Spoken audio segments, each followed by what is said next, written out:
Hello car lovers, driving the 2022 Honda CR-V all-equipped model. This is the last year of the 5th generation. What to say about this vehicle? But first, a quick overview. The 2022 Honda CR-V is the iconic compact crossover in its last model year. We get the all-equipped touring version. The exterior design is pleasingly conservative. It does not look that imposing on the outside, but boy is it big on the inside, so much so that it surprises you. I had tons of room sitting in front, in back, and the trunk is huge, which is a core task of the crossover. The lineup is logically optioned with base model, sport, EXL, and touring. The touring comes with an interior presentation that comes from 5 years ago. That dashboard is ancient. No heads-up display, a design language that has aged poorly, small infotainment screen, and a sound system below par. Those are its only real flaws. As for everything else, it is at the front of the pack. The engine is still a masterclass in power and efficiency. A 4-cylinder turbo of 1.5 liters that produces 190 horsepower and 179 pounds of torque. With the CVT, fuel economy is 8.7 liters in the city and 7 liters on the highway. Stellar for an all-wheel drive. The blind spot monitoring system and rear cross traffic alert are only available on this touring. It should be standard on all models. Strengths of the CR-V are still formidable, still relevant exterior styling, enormous interior, best seats in class, quiet on the highway, easy Honda interfaces, proven reliability, and a top-notch drivetrain. So what to say? This vehicle, when it came out in 2017, I voted it best crossover of the year, definitely. It was the leader. And go back then and think of how outdated the RAV4 was compared to this vehicle. Well, how things have changed.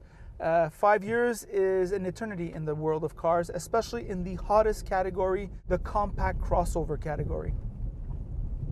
What are this car's strengths? Well, I think this under-the-radar look is still appealing for many people.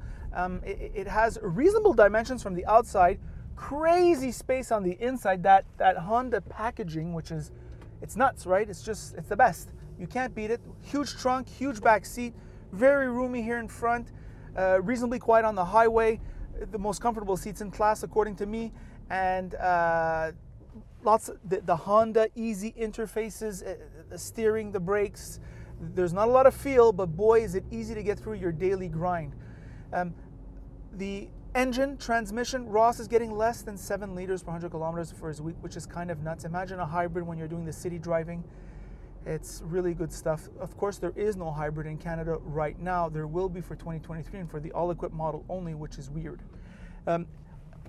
Moving along on the inside, I would have to say that the quality of the materials, the general design language, this dash, this climate control, all seem like they came from another era. I must say the dash looks at you straight in the face, really easy to consult. The infotainment, easy enough to use. It's not the end of the world. Small buttons, though, I must say. The graphic quality, although I must say the contrasts are good enough to get you through the sunniest days. You won't have any problems there. It just feels when you press on things, it's not reactive and feels like it's from another era. I must say the climate controls are easy to use, and that is that. You sit high up, commanding view of the road, great visibility. I love the Honda visibility. Great big windows here. I don't feel at all intimidated when I'm parking this vehicle. Really good stuff, and a nice panoramic roof to let the natural light in. Very good Honda on that level. Nevertheless, the prices of these vehicles are relatively high, I must say. The new ones are going to be way higher, imagine. The interest rates are very high, especially for that lease. I'm not sure I can recommend this vehicle on the lease if you have no intention to buy. There are just so many competitors at the similar price which are offering an updated interior, a nearly as good drivetrain, and just a feeling of you feel more money, right? That's it. You just feel a little bit more your money with some of its competitors. An all-equipped Rogue, for example, an all-equipped Sportage, even the RAV4, which you can get with the hybrid drivetrain here in Canada for a reasonable price.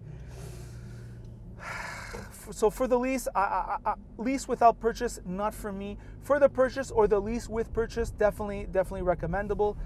And that's all I have to say about that. By the way, if you like this video, like it. If you don't like it, don't like it. And if you really like it, well then, of course, you should subscribe. And that is it.